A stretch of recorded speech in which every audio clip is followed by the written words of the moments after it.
आपका स्वागत है हमारे YouTube चैनल में। दोस्तों, सूर्य ग्रहण के समय पर इस वृक्ष को छूकर आ जाना, तत्काल गरीबी मिट जाएगी। दोस्तों, वैसे भी सूर्य ग्रहण का प्रभाव मानव जीवन पर एक अलग व अद्वितीय प्रभाव होता है, क्योंकि सूर्य को प्रकाशित ग्रह और जीवनदाता, जीवन व प्राण संचार प्रदाता ग्रह माना जाता है। सूर्य का प्रभाव हर एक प्राणी के जीवन पर इसका अलग अलग पड़ता है, साथ ही वृक्षों पर, जीव जंतुओं पर, साथ ही चराचर समस्त प्राणियों पर सूर्य का प्रभाव अद्वितीय होता है।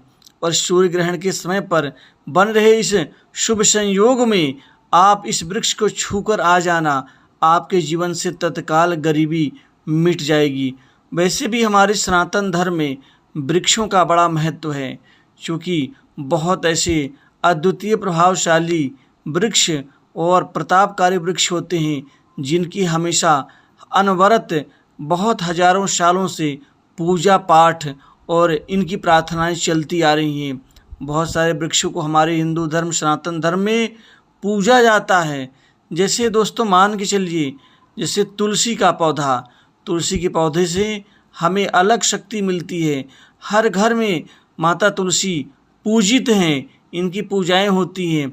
ऐसा कोई आंगन, ऐसा कोई घर नहीं होगा जहाँ पर तुलसी का वृक्ष लगाया नहीं गया हो और रोजाना तुलसी की पूजा ना होती हो।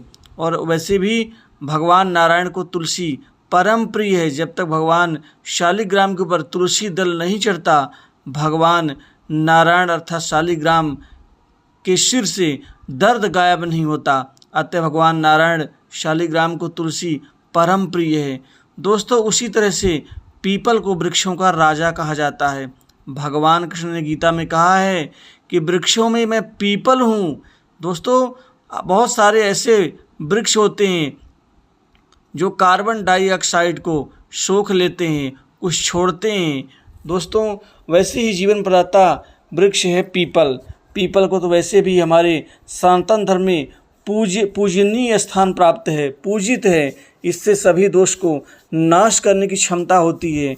और भगवान शनि की प्रसन्नता हो, या पितृदोष का निवारण हो, या फिर भगवान वासुदेव की पूजा हो, वो पीपल वृक्ष में ही होती है। और पीपल तो हमेशा पूजनीय थे, हैं और रहेंगे। उसी तरह से बरगद का पेड़ अर्थात वट वृक्ष तो अत्यंत ही पूजनीय है। वट वृक्ष बहुत प्राचीन और बहुत आयु वाले वृक्ष होते हैं। साथ ही ये औषधीय गुणों के साथ साथ ये जीवन प्रदाता होते हैं। इनके नीचे बैठ करके लोग ठंडी हवाओं का आनंद लेते हैं। यदि बाहर के वातावरण में यदि गर्मी 40 डिग्री है, तो निश्चित तौर पर ये प्रमाणित है कि बरगद अर्थात वट वृक्ष के नीचे यदि आप बैठ जाएं, तो अकस्मात 5 से 6 डिग्री जो टेम्परेचर होता है वो स्वतः ही कम हो जाता है, जो कि जीवन के लिए बहुत ही आवश्यक है। वैसे भी औषधि गुणों से भरपूर हैं और इनकी पूजाएं हमेशा होती हैं। इनके वृक्ष के नीचे यहाँ पर औरतें व्रत रखती हैं। औरतें यहाँ पर 108 फेरी लगाती हैं मनोकामना पूर्ति के लिए, भगवान शिव की उपासना के लिए, अमावस्या के लिए सोमवती और शनिश्री अमावस्या की यहाँ पर फेरियाँ होती हैं। अत्यंत ही पूजनीय हैं। दोस्तों, उसी तरह से केला का जो वृक्ष होता है वो भी पूजनीय होता है। अशोक का वृक्ष वो भी पूजनीय होता है। लेकिन आज मैं जिस वृक्ष की बात करूँगा वह सभी प्रकार के संकटों को, चिंताओं को नाश करने वाला और मनोकामना पूर्ति वृक्ष माना जाता है। जी हाँ मित्रों, आज मैं बात करूँगा आंवला वृक्ष की। दोस्तों, आंवला को अमृतामयी कहा गया है। वैसे भी आंवला तो अमृत होता है। अमृता उसे कहा जाता है जो कि माँ से भी बढ़ के हो, और ये हमारे जीवन के रक्षक होते हैं। तो आंवला का जो वृक्ष है, आप सूर्य ग्रहण के समय पर आप चुपचाप अपने हाथ में पुष्प, अक्षत और साथ ही सफ़ेद तिल लेकर के आप इस वृक्ष के सामने सूर्य ग्रहण के समय पर आप चले जाना, और वहाँ पर जा कर के आप ये सब अर्पित करते हुए वृक्ष को छू करके, चूम करके, आप लिपट करके और नीचे आप साष्टांग दंडवत करके आप माता महालक्ष्मी का ध्यान करते हुए आवाहन करना कि हे माता महालक्ष्मी, आप हमारी दरिद्रता को, धनहीनता को, कंगाली को नष्ट करें। आप देखेंगे कि आपके जीवन से कंगाली, धनहीनता और दरिद्रता नाश हो जाएगी और माता महालक्ष्मी आपके घर में खुशियों के, धन के और समृद्धि का भंडार भर देंगी। दोस्तों, यह जो क्रिया है ये आपके जीवन में सभी क्षेत्रों में कारगर सिद्ध होगी।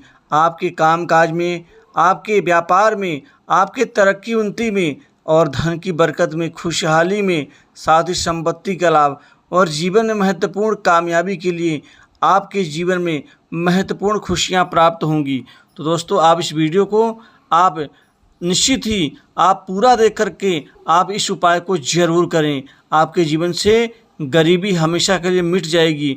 और आंवला वैसे भी स्वास्थ्यवर्धक, साथ ही आयुर्वेद में तो ये महत्वपूर्ण वृक्ष माने जाते हैं, क्योंकि आयुर्वेद में इनको अमृता कहा गया है। जो कई हजारों माँओं का सुख दे दे वो अमृता होता है।